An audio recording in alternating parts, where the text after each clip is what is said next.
Welcome back to The Deep Dive, where we tear through the source material so you don't have to. Hey there. Today, we are diving straight into the heart of Hollywood. But, we're not talking about box office receipts or creative genius. No. We are talking about spreadsheets, debt loads, and a high-stakes structural war playing out over one gargantuan asset, Warner Brothers Discovery or WBD. It's not just a corporate acquisition. I mean, it's a reckoning. The anxiety you feel across every corner of the entertainment industry right now is profoundly warranted because the outcome of this particular battle won't just reorganize a company. It is going to redefine the infrastructure of global content creation for, the next decade. Absolutely. The source material we've pulled together reveals this isn't just turbulence. It's a full-on crisis point. Yeah. WBD is sitting there laden with debt, but, it's bursting with the world's most valuable intellectual property. Everything, from Batman to Harry Potter to HBO's entire catalog, it's incredible. And we have two massive circling entities vying for control, Netflix and Paramount. And the scary part is that these two suitors, they represent two completely different and, frankly, equally disruptive futures for the industry. How so? Well, one promises massive immediate financial cuts, but might save the old infrastructure. The other promises a kind of structural dismantling and potentially an end to the theatrical experience as we know it. So our mission in this deep dive, to unpack this existential choice. We need to analyze the specific competing bids, but more importantly, we have to explore the immediate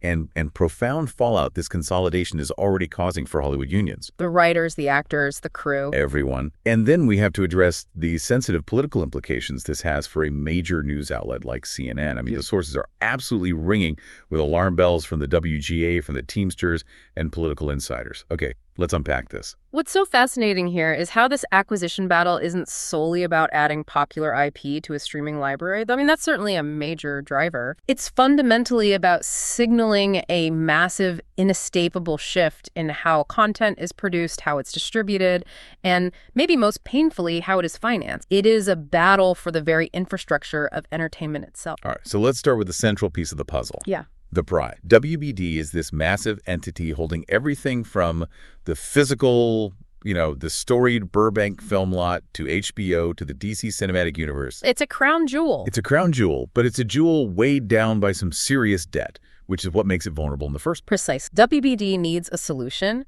and the industry is terrified because there are two drastically different outcomes depending on which suitor succeeds. And when you look at the financial architecture of these bids, you realize they're fundamentally different corporate philosophies in conflict. Let's look at the first suitor then, the one that probably sends the biggest shiver down the spine of legacy Hollywood, Netflix. Their approach seems highly strategic, almost surgical. It is. Netflix has announced an agreement to buy WBD's most prized creative assets, so the film and TV studio. Which includes the historic Burbank lot, right? The actual production facilities. The lot itself, yeah. Plus the prestige content generator, HBO, and the streaming platform, HBO Max. But notice what's missing here. Exactly. They're cherry-picking the content powerhouses and the distribution mechanism, and they're just leaving the less integrated pieces of the WBD conglomerate behind. So when we look at the financial detail, what's this basket of goodies cost? The initial figures put the price tag at about $27.75 per share, which totals around $70 billion. $72 billion.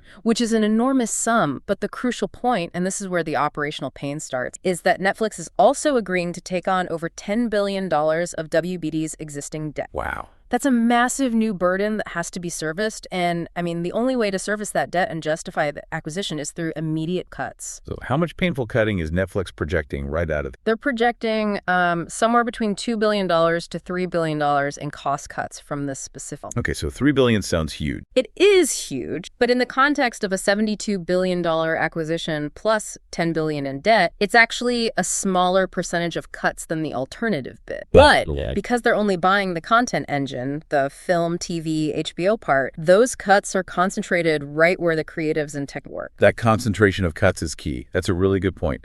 They're focusing purely on consolidating content generation and distribution, which, makes perfect sense for Netflix. Now let's compare that strategy to the alternative, Paramount. Right. Paramount, whose previous offers were reportedly rebuffed, has gone aggressive. They're appealing directly to shareholders with a much broader. And Paramount is going for the whole enchilada, right? The entire company, not just the film and TV studio. Correct. Paramount's offer is to buy all of WBD for an even higher total figure, $78 billion. $78 billion. This is the direct appeal to shareholders, promising a cleaner, broader takeover. And critically, their commitment to cost reductions is substantially larger. Let's put that number into perspective. How much bigger are Paramount's promised cuts? They are promising to save more than $6 billion. $6 billion. More than $6 billion. That's potentially double the pain Netflix. But it's spread out. It's spread across the entire WBD structure, including, theoretically, infrastructure, real estate, and other non-content divisions. This scale of projected cuts mass, and it signals immediate, widespread corporate restructuring. Okay, $6 billion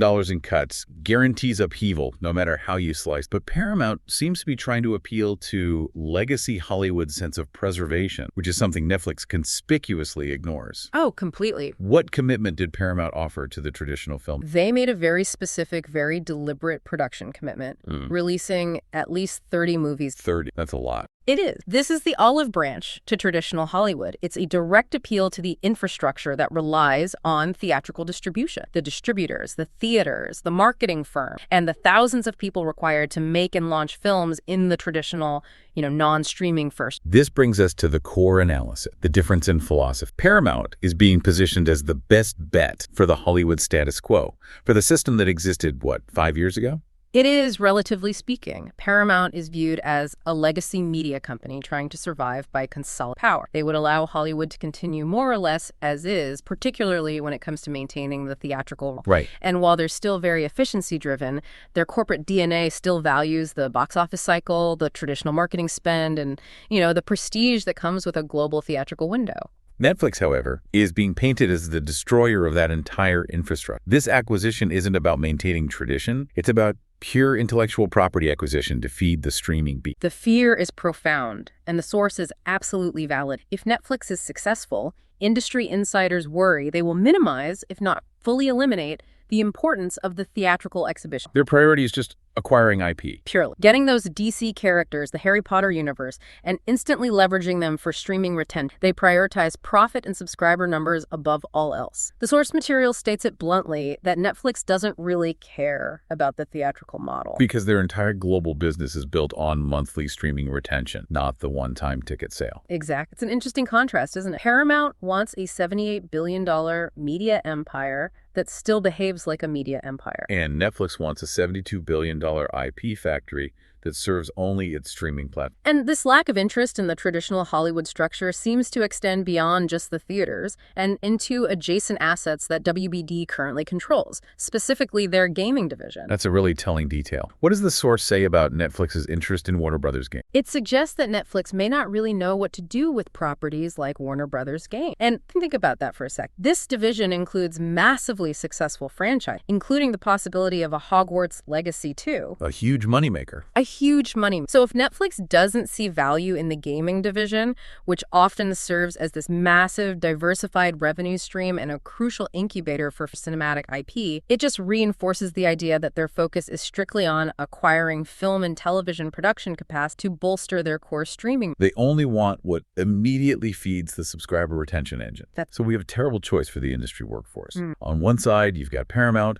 which might save the infrastructure, but promises these massive corporate-wide cuts, likely resulting in immediate mass layoffs. And on the other, Netflix, which promises slightly smaller, more targeted cuts, but will likely dismantle the underlying theatrical structure that thousands and thousands rely on. It really feels like a lose-lose scenario for the production ecosystem, which, that leads us directly into the profound alarm being voiced by the union. Yeah, the alarm among the workers is not theoretical at all. It's rooted in years of structural change, accelerated by this disastrous pivot to streaming over the last decade. Right. The looming acquisition of WBD simply acts final confirmation that the traditional studio system, collapsed. Let's discuss the core unifying fear voiced by the major unions here. We're talking about the Writers Guild of America, the directors, the actors, SAG-AFTRA. And crucially, the below-the-line crew workers. So folks represented by unions like Teamsters Local 399. So what's their main fear? Their core fear is just pure economic inevitability. Further media consolidation reduces competition exponentially. Makes sense. In the past, if a writer had a script, they could shop it to, 6 or 7 majors. If that pool shrinks to 3 or, effectively 2 or 1 giant company with unlimited IP, that giant company has massive leverage. They can dictate terms? Yeah. They can dictate pay, reduce residuals, and, crucially, make it exponentially harder for union members to find employment. I remember the quote from WGA West President Michelle Molnar. She said, "We've seen this movie before, and we know how it ends." What history is she referencing there? She's referencing prior industry consolidation cycles, which always, without fail, resulted in immediate job contraction and reduced comp. When 2 companies merge, they don't need 2 accounting departments, right? Or 2 marketing teams or 2 development executives. Exactly. And in the creative sphere, they don't need 2 separate teams developing competing shows based on similar themes. They look at the IP library, they pick the shows they think will perform the best, and then they try to make them as cheap as possible. Her statement implies that maintaining the current level of output is just impossible when those projected cost savings are the entire justification for the deal. And the workers are already grappling with a harsh economic reality, right? Yeah. This isn't theoretical pain. The industry contraction has already ravaged the labor pool. It has. We need to look at the data here to understand the severity. Writer employment in episodic television has plummeted by a staggering 40%. in just a short period. That's nearly half the working writers losing their primary source of income. And this job loss is happening concurrently with a massive ongoing shift of production moving overseas, chasing lower costs and fewer union demands. And this consolidation will only accelerate that. Oh, absolutely. Can we zoom in on why that 40% job loss is so acute? It ties back to the shift in the content model, right? This is where the mechanics of streaming really change the labor environment. Absolutely. Think of the traditional broadcast model. A hit show often ran, 20 to 26 episodes per season. Right, a full season. Which meant a writer might be employed for 8 or 9 months a year. When streaming took over, that contracted first to maybe 13 episodes, then 10. And now, in many prestige streaming contexts, a season is often defined as 6 episodes. 6 episodes, that's it. If you cut the episode count by 75% or more, you naturally reduce the demand for writers, directors, and crew by the same catastrophic factor. The studios realize they don't need to produce nearly as much content. They just need 6 high-quality, high-budget episodes of a pre-established IP to drive those subscriber numbers. When we discuss jobs, we often focus on the above-the-line workers, the writers, the actors, the directors. But the human cost is perhaps most immediate and painful for the below-the-line work. Can you just clarify who we mean by below the line and what their specific crisis looks like? That's crucial context. Below the line refers to everyone who physically makes Hollywood function. The Teamsters who drive the massive production trailers, grips, the lighting technicians, the location managers, the casting director, the infrastructure. The people who make the movie magic happen. Literally. And Lindsay Docherty from Teamsters Local 399 confirms that many of her members are struggling immensely to find work. When production shrinks, these people are the first to feel it. She confirms that some members are literally leaving the industry or even leaving the state of California entirely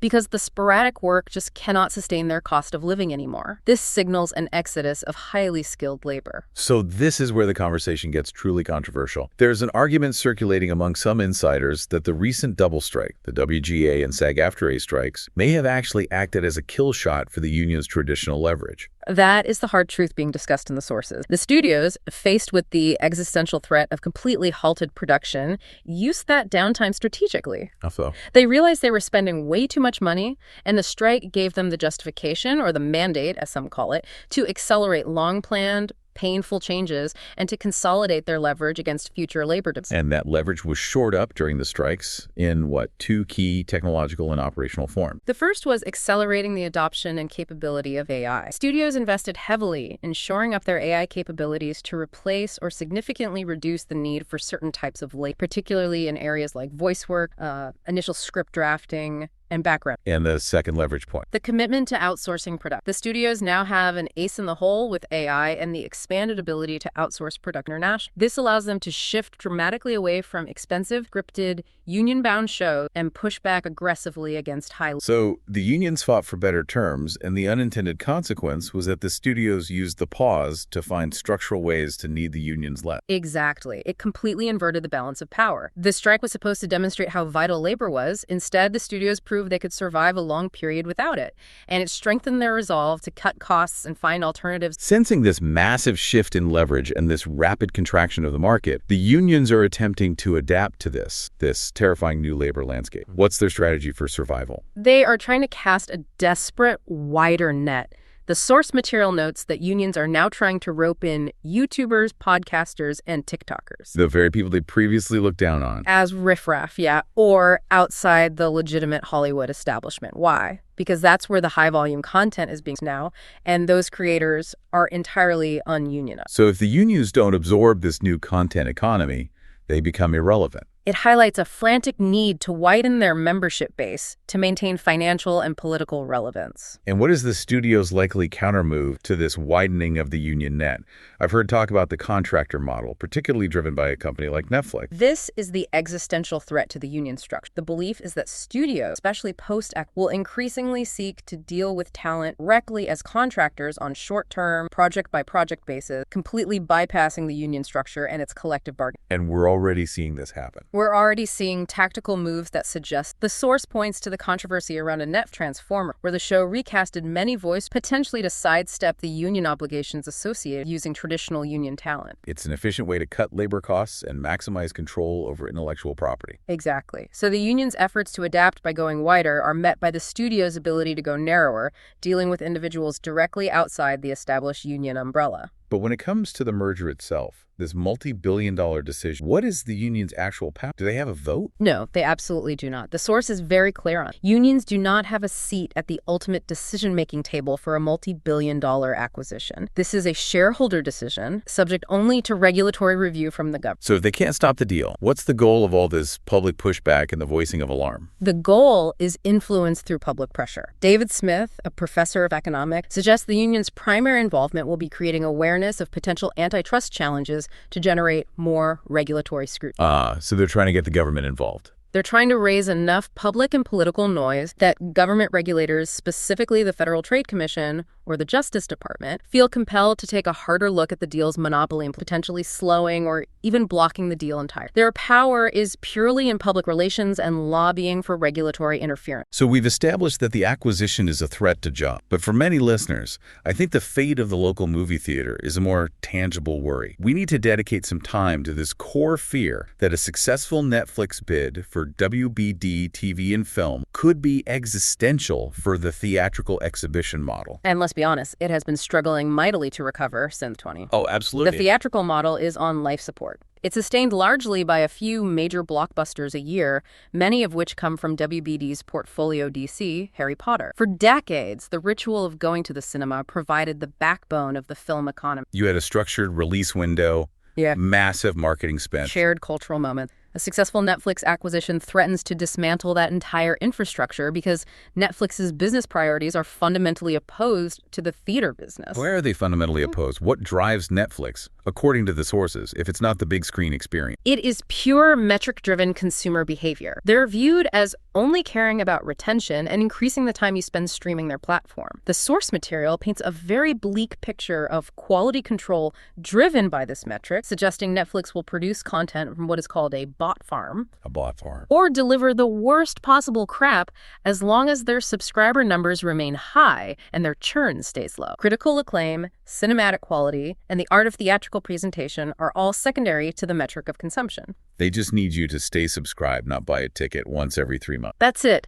And this is why WGA West President Michelle Molnar stated it's hard to imagine them fully embracing theatrical exhibition if Netflix buys WBD TV and film. It's a conflict of interest, isn't it? It's an irreconcilable conflict. Yeah. I mean, the economic reality is this. If Netflix owns DC and Harry Potter, two of the most valuable cinematic properties in the world. Franchises that generate hundreds of millions, sometimes billions at the global box office. Right. And if they choose to minimize or eliminate the theatrical window in favor of immediate streaming exclusivity, the entire exhibition model collapses. Where would theaters find the necessary blockbusters to sustain their business? This move would be truly existential for the multiplexes, for the projectionists, and for the local economies that rely on moviegoers. And if we look back at the contrast, Paramount promised 30 theatrical movies a year. That commitment while potentially financially ruinous for them, shows a dedication to maintaining the infrastructure. Netflix has no such incentive, none whatsoever. Their entire focus is the immediate benefit of its content. Why would they share $100 million plus gross from a DC movie with a theater chain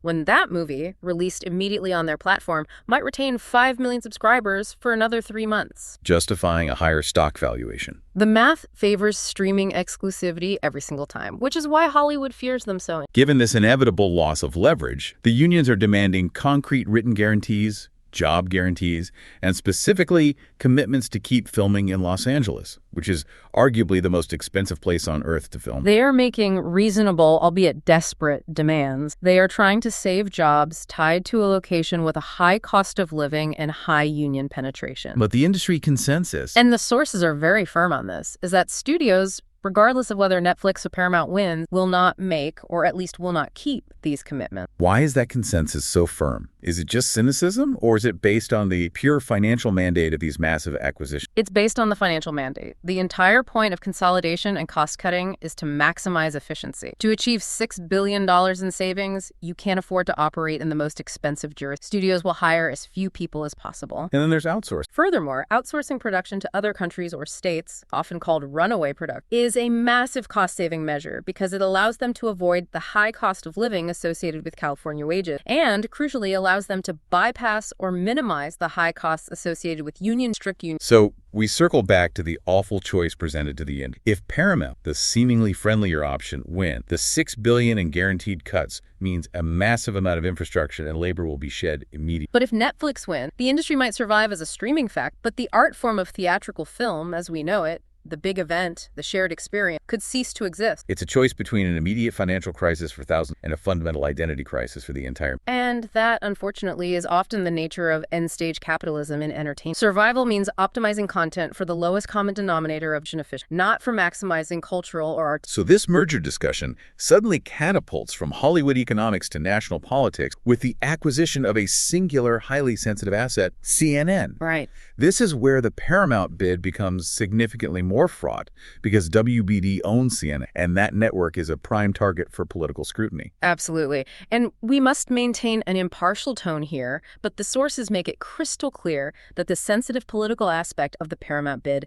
is a major factor in the industry conversation, often overshadowing the creative. And the issue revolves around the ownership behind Paramount. Who controls Paramount, and what is their relationship with the current political landscape, specifically with Donald Trump? Paramount is controlled by the Ellisons, and the source material explicitly describes the Ellisons as being besties with Trump. This association injects a huge, potentially destabilizing political factor into the acquisition fight, particularly when the target company owns a major, historically adversarial news network like CNN. And how is the former president leveraging this WBD acquisition battle publicly? Is he just voicing an opinion, or is he actively applying pressure? The source states clearly that Trump is actively leveraging the situation to demand new CNN ownership and leadership. He has repeatedly called the current network a disgrace and has made it explicitly clear he wants new owners. The implication being? The implication, understood by everyone involved, is that if his allies gain control of WBD through Paramount, they are expected to dismantle or radically change CNN's editorial stance and leadership. This suggests a potential path for direct interference in a major news network's operational structure, far beyond normal political rhetoric. It does. Furthermore, the CEO of Paramount has not been silent about their intention. If Paramount acquires WBD, the CEO has already signaled definitive plans for what would happen to CNN, a potential overhaul aimed at depoliticizing it,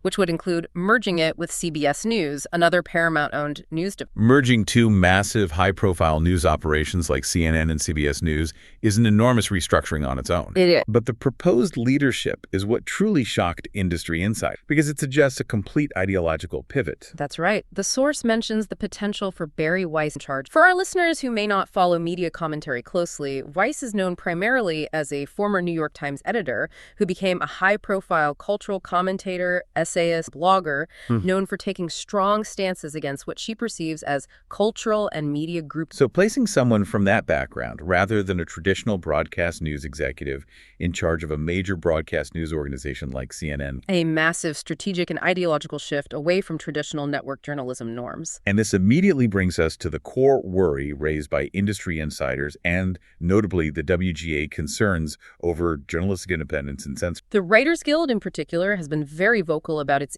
Paramount bid, citing the inherent conflict of interest. Their primary concern is that placing Paramount-owned CBS News and CNN under the same corporate parent raises censorship. Because you're consolidating control. You are effectively consolidating two massive journalistic outlets, currently distinct, under the control of a single corporate master, a master that is already facing intense political. And the political pressure isn't just external, it's coming directly from the top, adding regulatory heat to a situation that should, by definition, be purely economic. That's the most alarming detail. Insiders are deeply worried that journalistic independence will be sacrificed for the sake of a Warner Brothers Discovery deal. And that worry is amplified by the fact that Trump stated publicly he will be involved in the government's regulatory review of a essentially injecting his explicit animus towards CNN directly into the process. The standard government review of a merger is supposed to be impartial, focusing only on market competition and antitrust, but the threat of this political interference raises significant red flags about the fairness and integrity. The idea, presumably, would be to shift CNN rightward to appeal to a different audience and perhaps appease the political figures pushing for the change. But let's step back and ask the market question. Does that strategy actually work as a business? That raises a really important question that media analysts are debating vigorously. Experts argue that shifting CNN rightward to appease Trump risks accelerating a ratings decline rather than fixing them. Why? The core argument here is that the network cannot effectively compete with Fox News on that. Right. Fox News has a well-established, highly loyal market lead, decades of brand loyalty, and an established infrastructure. CNN, by attempting to become Fox-lite, risks alienating its current moderate audience without winning significant new viewers from the established, loyal, right-wing audience. There would be a business move potentially driven by political objectives rather than audience maximization. So if the political calculation is potentially a pool business calculation, assuming the goal is to maximize news viewership, we're left with the chilling possibility that the primary goal isn't profit, but control over editorial voice. Exactly. It creates a perverse scenario where the political goal changing CNN's tone and editorial position potentially clashes directly with the business goal of making CNN profitable. The pressure on journalistic independence is immense, regardless of who. But the Paramount path, due to the political associations and stated intent to merge and overhaul leadership, is viewed by many in the industry as the more politically fraught and potentially damaging option for the integrity. It is truly remarkable. A massive corporate acquisition involving superheroes and streaming episodes could have such direct and immediate national political consequences through the fate of a single, highly scrutinized news channel. It puts the final exclamation mark on how completely interconnected entertainment, politics, and technology have become. So, to synthesize the immense pressure points we've covered, the fear among the unions, the political maneuvering over CNN,